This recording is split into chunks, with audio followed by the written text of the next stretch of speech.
I never knew anyone so keenly alive to a joke as the king was. He seemed to live only for joking. To tell a good story of the joke kind, and to tell it well, was the surest road to his favour. Thus it happened that his 7 ministers were all noted for their accomplishments as jokers. They all took after the king, too, in being large, corpulent, oily men, as well as inimitable jokers. Whether people grow fat by joking, or whether there is something in fat itself which predisposes to a joke, I have never been quite able to determine, but certain it is that a lean joker is a rara avis in terris. About the refinements, or as he called them, the ghosts of wit, the king troubled himself very little. He had an especial admiration for breadth in a jest, and would often put up with length for the sake of it. Over niceties wearied him. He would have preferred Rabelais' Gargantua to the Zadig of Voltaire, and upon the whole practical jokes suited his taste far better than verbal ones. At the date of my narrative, professing jesters had not altogether gone out of fashion at court. Several of the great continental powers still retained their fools, who wore motley with caps and bells, and who were expected to be always ready with sharp witticisms at a moment's notice, in consideration of the crumbs that fell from the royal table.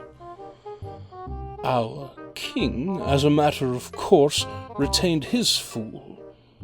The fact is, he required something in the way of folly, if only to counterbalance the heavy wisdom of the 7 wise men who were his ministers, not to mention himself. His fool, or professional jester, was not only a fool, however. His value was trebled in the eyes of the king by the fact of his being also a dwarf and a cripple. Dwarfs were as common at court in those days as fools, and many monarchs would have found it difficult to get through their days are rather longer at court than elsewhere, without both a jester to laugh with and a dwarf to laugh at. But as I have already observed, your jesters, in 99 cases out of 100, are fat, round, and unwieldy, so that it was no small source of self-gratulation with our king that, in Hopfrog, this was the fool's name, he possessed a triplicate treasure in one person. I believe the name Hopfrog was not given to the dwarf by his sponsors at baptism, but it was conferred upon him by general consent of the 7 ministers, on account of his inability to walk as other men do. In fact, Hopfrog could only get along by a sort of interjectional gait, something between a leap and a wriggle, a movement that afforded illimitable amusement, and of course consolation to the king, for notwithstanding the protuberance of his stomach and a constitutional swelling of the head, the king by his whole court was accounted a capital figure. But although Hopfrog, through the distortion of his legs, could move only with great pain and difficulty along a road or floor, the prodigious muscular power which nature seemed to have bestowed upon his arms, by way of compensation for deficiency in the lower limbs, enabled him to perform many feats of wonderful dexterity. Where trees or ropes were in question, or anything else to climb, at such exercises he certainly much more resembled a squirrel or a small monkey than a frog. I am not able to say with precision from what country Hopfrog originally came. It was from some barbarous region, however, that no person ever heard of, a vast distance from the court of our king. Hopfrog, and a young girl very less dwarfish than himself, although of exquisite proportions and a marvellous dancer, had been forcibly carried off from their respective homes in adjoining provinces, and sent as presents to the king by one of his ever-victorious generals. Under these circumstances, it is not to be wondered at that a close intimacy arose between the 2 little captives. Indeed, they soon became sworn friends. Hopfrog, who, although he made a great deal of sport, was by no means popular, Had it not in his power to render Trippetta many services, but she, on account of her grace and exquisite beauty, although a dwarf, was universally admired and petted, so she possessed much influence, and never failed to use it, whenever she could, for the benefit of Hopfrog. On some grand state occasion, I forgot when, the king determined to have a masquerade, and whenever a masquerade or anything of that kind occurred at our court, then the talents both of Hopfrog and Trippetta were sure to be called in play. Hopfrog in especial was so inventive in the way of getting up pageants, suggesting novel characters, and arranging costume for masked balls, that nothing could be done, it seems, without his assistance. The night appointed for the feat had arrived. A gorgeous hall had been fitted up under Trippetta's eye, with every kind of device which could possibly give eclat to a masquerade. The whole court was in a fever of expectation. As for costumes and character, it might well be supposed that everybody had come to a decision at such points. Many had made up their minds as to what roles they should assume a week or even a month in advance, and, in fact, there was not a particle of indecision anywhere, except in the case of the king and his 7 ministers. Why they hesitated I never could tell, unless they did it by way of a joke.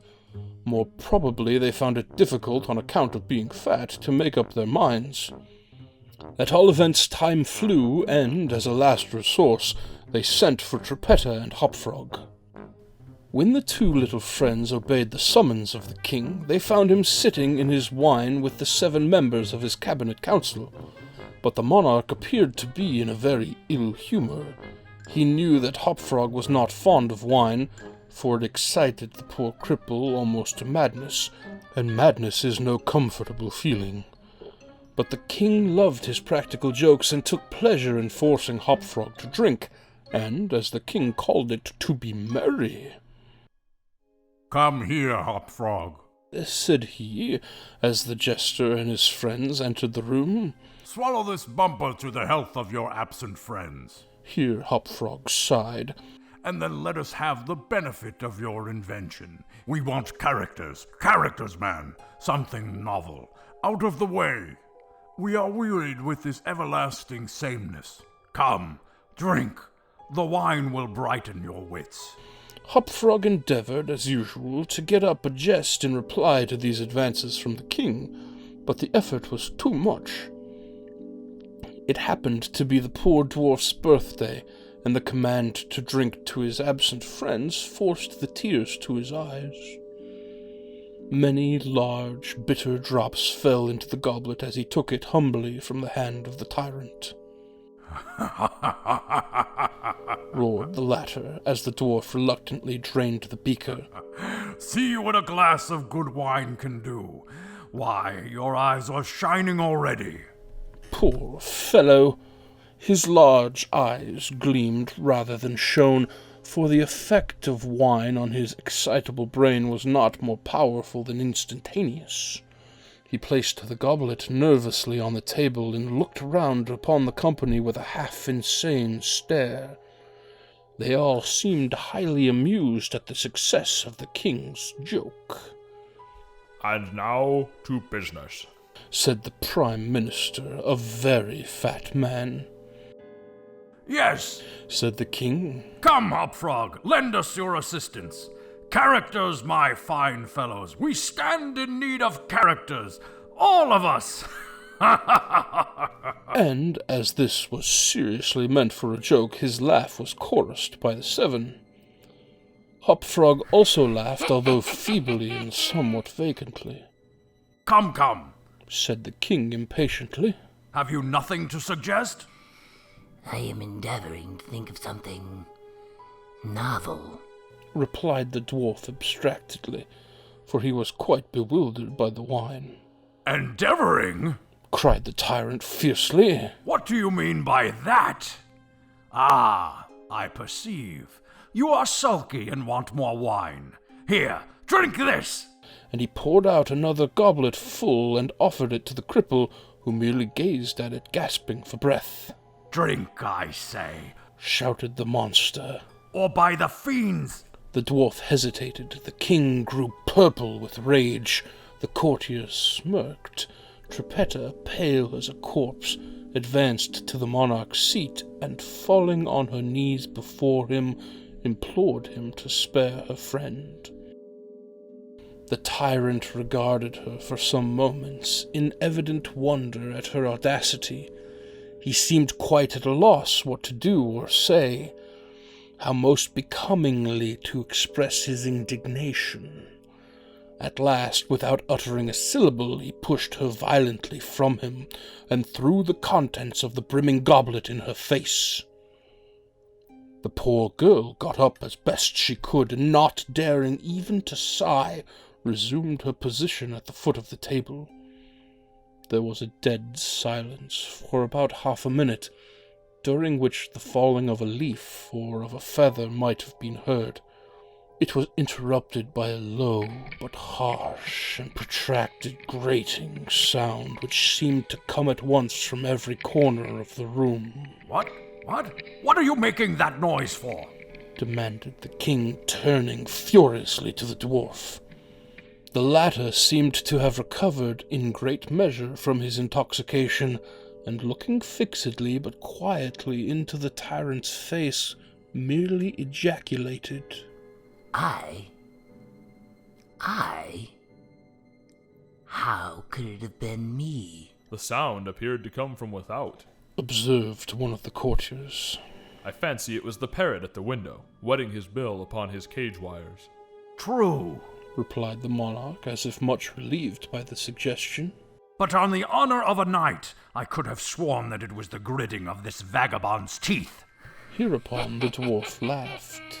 The king was too confirmed a joker to object to anyone's laughing, and displayed a set of large, powerful, and very repulsive teeth. Moreover, he avowed his perfect willingness to swallow as much wine as desired. The monarch was pacified, and having drained another bumper with no very perceptible ill effect, Hopfrog entered at once and with spirit into the plans for the masquerade. I cannot tell you what was the association of idea, observed he very tranquilly, and as if he had never tasted wine in his life. But just after your majesty had struck the girl and thrown the wine in her face, just after your majesty had done this, and while the parrot was making that odd noise outside the window, there came into my mind a capital diversion, one of my own country frolics, often enacted among us at our masquerades, but here it will be new altogether. Unfortunately, however, it requires a company of 8 persons, and... Here we are! Cried the king, laughing at his acute discovery of the coincidence. 8 to a fraction! I and my 7 ministers. Come, what is the diversion?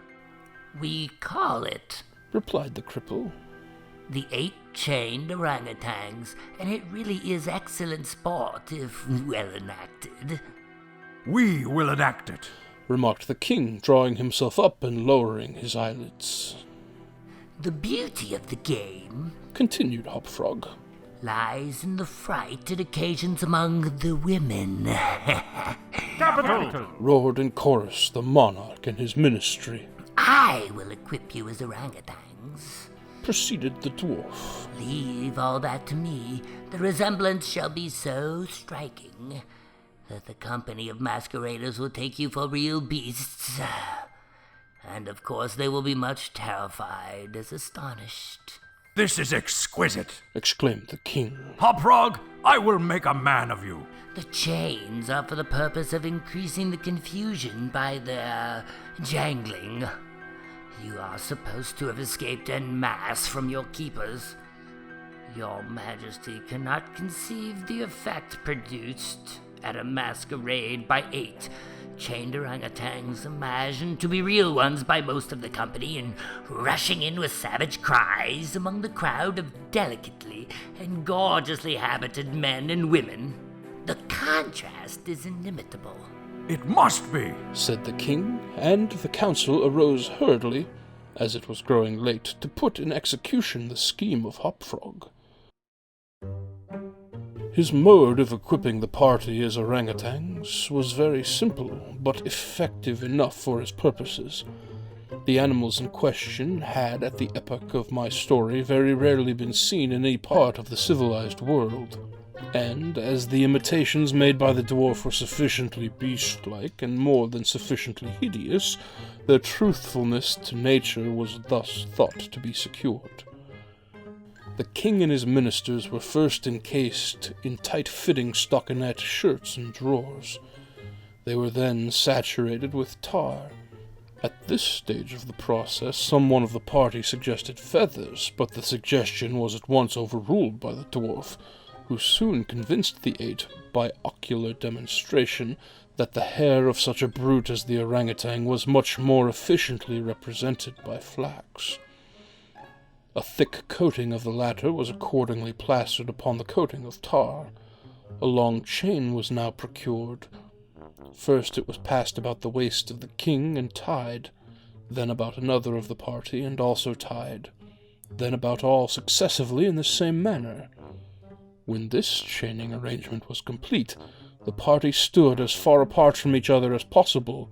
They formed a circle, and to make all things appear natural, Hopfrog passed the residue of the chain in 2 diameters at right angles across the circle, after the fashion adopted at the present day by those who capture chimpanzees or other large apes in Borneo. The grand saloon in which the masquerade was to take place was a circular room, very lofty and receiving the light of the sun only through a single window at top. At night, the season for which the apartment was especially designed, it was illuminated principally by a large chandelier, depending by a chain from the center of the skylight and lowered or elevated by means of a counterbalance as usual. But in order not to look unsightly, this latter passed outside the cupola and over the roof. The arrangements of the room had been left to Trippetta's superintendence, but in some particulars, it seems, she had been guided by the calmer judgment of her friend the dwarf. At his suggestion it was that, on this occasion, the chandelier was removed. Its waxen drippings, which in weather so warm it was quite impossible to prevent, would have been seriously detrimental to the rich dresses of the guests, who, on account of the crowded state of the saloon, could not all be expected to keep from out its centre, that is to say, from under the chandelier. Additional sconces were set in various parts of the hall out of the way, and a flambeau emitting sweet odour was placed in the right hand of each of the caryatides that stood against the wall, some 50 or 60 altogether. The 8 orangutans, taking Hopfrog's advice, waited patiently until midnight, when the room was thoroughly filled with masqueraders, before making their appearance. No sooner had the clock ceased striking, however, than they rushed, or rather rolled, in altogether, for the impediment of their chains caused most of the party to fall and all to stumble as they entered. The excitement among the masqueraders was prodigious and filled the heart of the king with glee. As had been anticipated, there were not a few of the guests who supposed the ferocious-looking creatures to be beasts of some kind in reality, if not precisely orangutans. Many of the women swooned with affright, and had not the king taken the precaution to exclude all weapons from the saloon, his party might soon have expiated their frolic in their blood. As it was, a general rush was made for the doors, but the king had ordered them to be locked immediately upon his entrance, and, at the dwarf's suggestion, the keys had been deposited with him. While the tumult was at its height, and each masquerader attentive only to his own safety, for in fact there was much real danger from the pressure of the excited crowd, the chain by which the chandelier ordinarily hung and which had been drawn up on its removal might have been seen very gradually to descend until its hooked extremity came within 3 feet of the floor. Soon after this, the king and his 7 friends, having reeled about the hall in all directions, found themselves at length in its center, and of course in immediate contact with the chain. While they were thus situated, the dwarf, who had followed closely at their heels, inciting them to keep up the commotion, took hold of their own chain at the intersection of the 2 portions which crossed the circle diametrically at right angles. Here, with the rapidity of thought, he inserted the hook from which the chandelier had been wont to depend, and in an instant, by some unseen agency, the chandelier chain was drawn so far upward as to take the hook out of reach, and, as an inevitable consequence, to drag the orangutans together in close connection and face to face. The masqueraders by this time had recovered in some measure from their alarm, and beginning to regard the whole matter as a well-contrived pleasantry, set up a loud shout of laughter at the predicament of the apes. "Leave them to me!" now screamed Hopfrog, his shrill voice making itself easily heard through all the din. "Leave them to me! I fancy I know them. If I can only get a good look at them, I can soon tell who they are." Here, scrambling over the heads of the crowd, he managed to get to the wall, when, seizing a flambeau from one of the caryatides, he returned as he went to the center of the room, leapt with the agility of a monkey upon the king's head, and thence clambered a few feet up the chain, holding down the torch to examine the group of orangutans and still screaming, "I shall soon find out who they are!" And now, while the whole assembly, the apes included, were convulsed with laughter, the jester suddenly uttered a shrill whistle, when the chain flew violently up for about 30 feet, dragging with it the dismayed and struggling orangutans, and leaving them suspended in mid-air between the skylight and the floor. Hopfrog, clinging to the chain as it rose, still maintained his relative position in respect to the 8 maskers, and still, as if nothing were the matter, continued to thrust his torch down towards them, as though endeavoring to discover who they were. So thoroughly astonished were the whole company at this ascent that a dead silence of about a minute's duration ensued. It was broken by just such a low, harsh, grating sound as had before attracted the attention of the king and his counselors, when the former threw the wine in the face of Trippetta. But on the present occasion there could be no question as to whence the sound issued. It came from the fang-like teeth of the dwarf, who ground them and gnashed them as he foamed at the mouth, and glared with an expression of maniacal rage into the upturned countenances of the king and his 7 companions. "Aha! Said at length the infuriated jester. Aha! I begin to see who these people are now." Here, pretending to scrutinize the king more closely, he held the flambeau to the flaxen coat which enveloped him, and which instantly burst into a sheet of vivid flame. In less than half a minute, the whole 8 orangutans were blazing fiercely, amid the shrieks of the multitude who gazed at them from below, horror-stricken and without the power to render them the slightest assistance. At length, the flames, suddenly increasing in virulence, forced the jester to climb higher up the chain to be out of their reach, and, as he made this movement, the crowd again sank for a brief instant into silence. The dwarf seized his opportunity and once more spoke. "I now see distinctly," He said, "what manner of people these maskers are. They are a great king and his 7 privy councillors. A king who does not scruple to strike a defenseless girl, and his 7 councillors who abet him in the outrage. As for myself, I am simply Hopfrog, the Jester. And this is my last jest. Owing to the high combustibility of both the flax and the tar to which it adhered, the dwarf had scarcely made an end of his brief speech before the work of vengeance was complete. The 8 corpses swung in their chains, a fetid, blackened, hideous, and indistinguishable mass. The cripple hurled his torch at them, clambered leisurely to the ceiling, and disappeared through the skylight.